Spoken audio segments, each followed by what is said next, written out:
دوستان عزیزم، درود و مهر. امیدوارم حال دلتون عالی باشه. امروز آموزش یک غذای فوق‌العاده مقوی و خوشمزه رو داریم که با کمترین مواد درست میشه، اما طعمی داره که محال یادتون بره. ساده و سریع، سالم و خیلی لذیذ.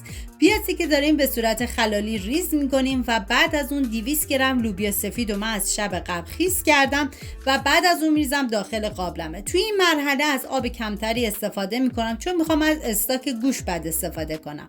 ولی شما اگه استاک گوشت نداشتین حتما توی این مرحله آب لوبیا رو بیشتر کنید. و بعد از اون ما نیاز به 3 عدد گوجه فرنگی داریم که من با دنده درشت رنده میکنم و شما به هر وسیله‌ای که راحت هستید گوجه فرنگی رو پوره کنید.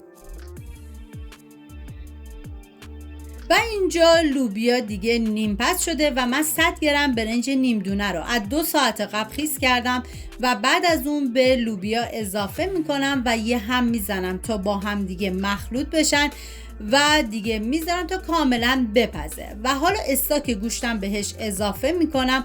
ببینید حتما در طی زمان پخت چندین مرتبه هم بزنید چون این غذا برنج داره، احتمال اینکه ته بگیره زیاده. و حالا من یه هم میزنم و دیگه زمان میدم تا کاملا بپزه و لابدار بشه. و اینکه نمک این غذا رو من حذف کردم چون استاک گوشتم نمک داشت. حالا تا لوبیا و برنج بپزه توی این فاصله من داخل تابه مقدار کمی روغن حیوانی ریختم و بعد از اینکه داغ شد پیاز رو بهش اضافه کردم، هم میزنم و میذارم تا پیاز کاملا سرخ بشه. و بهتون پیشنهاد میکنم که این غذای خوشمزه رو درست کنید که میتونه یک گزینه عالی برای وعده صبحانه برای عزیزانی که علاقه به غذای گرم دارن و هم میتونه گزینه عالی برای وعده شام باشه. و حالا ادویه‌ها که شامل پودر گشنیز، زردچوبه، فلفل قرمز و پودر گوجه فرنگی هستش بهش اضافه میکنم و هم میزنم و میذارم تا اینا کاملا تف بخوره. واقعا جای تک تک شما دوستان عزیز خالی دست به کار بشین و این غذای خوشمزه رو درست کنین که یک غذای مقوی و مناسب فصله. و بعد از اینکه ادویه ها تف خوردن، حالا 2 قاشق غذاخوری نعنا خشک رو بهش اضافه میکنم و هم میزنم و میذارم تا نعنام یه تفت خیلی مختصری بخوره. نعنا رو بیش از حد تف ندید چون تلخ میشه. و حالا پودر گوجه فرنگی رو بهش اضافه میکنم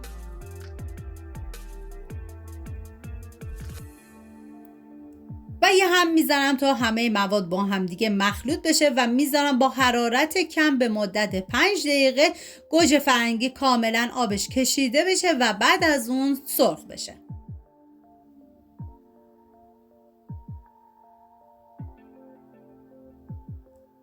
و بعد از 5 دقیقه دیگه کاملا آماده شد و من یه هم میزنم و دیگه زیر حرارت رو خاموش میکنم.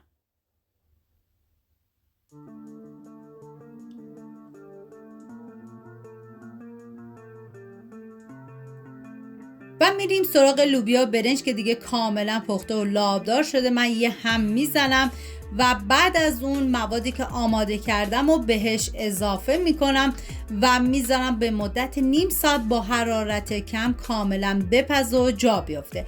ببینید برای چاشنی این غذا شما میتونید از آبقوره استفاده بکنید که خیلی خوشمزه میکنه، ولی خب من سلیقه خانواده‌ام نبود و اضافه نکردم.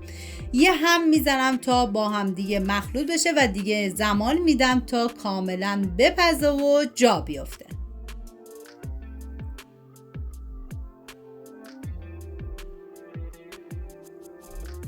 و من این غذای خوشمزه رو در آخر با نعنا داغ و پیاز چیپسی هم تزیینش کردم.